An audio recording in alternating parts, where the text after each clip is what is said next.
Très bien, donc nous allons présenter rapidement le concept de Full Stack API développeur. L'objectif aujourd'hui, il y a deux types d'applications, ou trois même. Des applications, on va dire, finales, où vous avez tout développé, les gens ne font que utiliser. Et des applications, on va dire, qui seront utilisées par d'autres applications, ou par d'autres développeurs, ou par d'autres outils ou utilitaires. Donc, une API permet de pouvoir réutiliser cette application-là. C'est une réutilisation d'application ou des résultats de cette application. OK? Alors ici, très souvent, on parle de API avec un résultat qui est généré sous forme de fichier JSON, d'application JSON. Bon, on va aller plus loin. Hein. Alors, ici, c'est l'architecture REST. Vous avez une base de données, comme je l'ai montré derrière, hein, ici, notre application API, elle est la seule à avoir accès et à interagir directement avec la base de données. C'est pour cela que vous avez cette flèche-là. Donc, notre API va directement interagir avec la base de données. Maintenant, on peut créer, quelqu'un peut avoir, ou bien peut avoir besoin de nos résultats.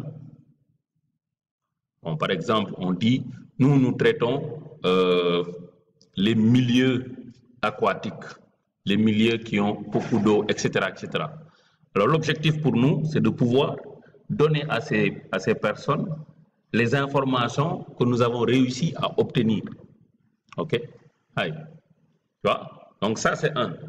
Du côté de la santé, on peut avoir, par exemple, on peut emmagasiner des informations comme le nombre de structures sanitaires au Sénégal, le nombre de cliniques au Sénégal, pour chaque clinique, quelles sont les spécialités, ok? Pour chaque clinique, quels sont les médecins, quels sont les spécialistes qui sont là-bas, pour chaque clinique, le nombre de lits, etc., etc. Ça, c'est des informations qu'une autre application peut chercher.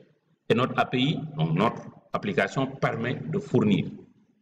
Dans le domaine de l'éducation, on peut voir l'ensemble des écoles accréditées CAMES, l'ensemble des écoles qui ne sont pas accréditées CAMES, l'ensemble des écoles qui ont un taux de réussite supérieur à 50%, etc., etc. Nous avons dans notre base de données.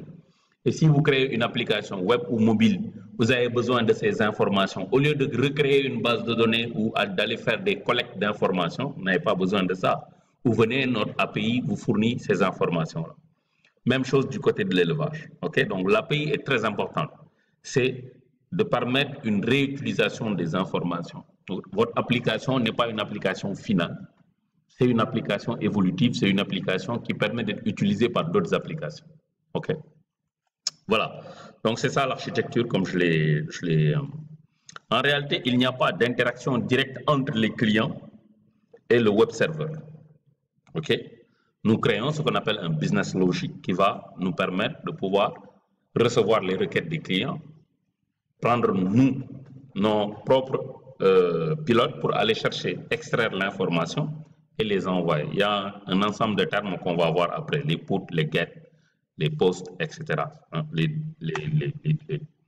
Voilà. Donc, grosso modo, je ne suis pas rentré dans les détails. Je veux simplement donner une vision de ce que c'est qu'une API. OK? Est-ce que vous avez des questions?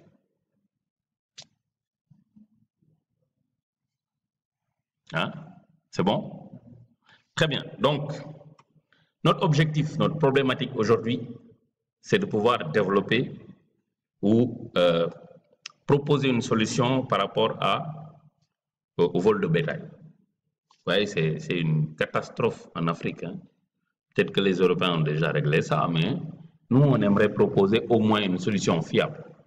Okay? On va proposer d'abord des solutions que les développeurs peuvent aussi utiliser et parfaire. Okay? On ne va pas se proposer une solution définitive. On va nous collecter des informations qu'on met dans notre base de données et qu'on va mettre à la disposition des applications qui voudraient traiter de ce sujet, donc le vol de bétail. Okay? Alors, avant la démo, qu'est-ce qu'il y a à faire? D'abord, par rapport à la déclaration de vol de bétail, on va prendre un segment dans le vol de bétail, la déclaration. Pour l'instant, on ne se place pas dans la prévention.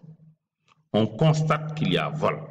Maintenant, dans une autre série, on va proposer une application qui va prévoir, qui va agir contre le vol de bétail. Pour l'instant, on constate le vol et on donne des outils permettant aux éleveurs la possibilité de pouvoir faire la déclaration, hormis la déclaration faite par la police. Okay?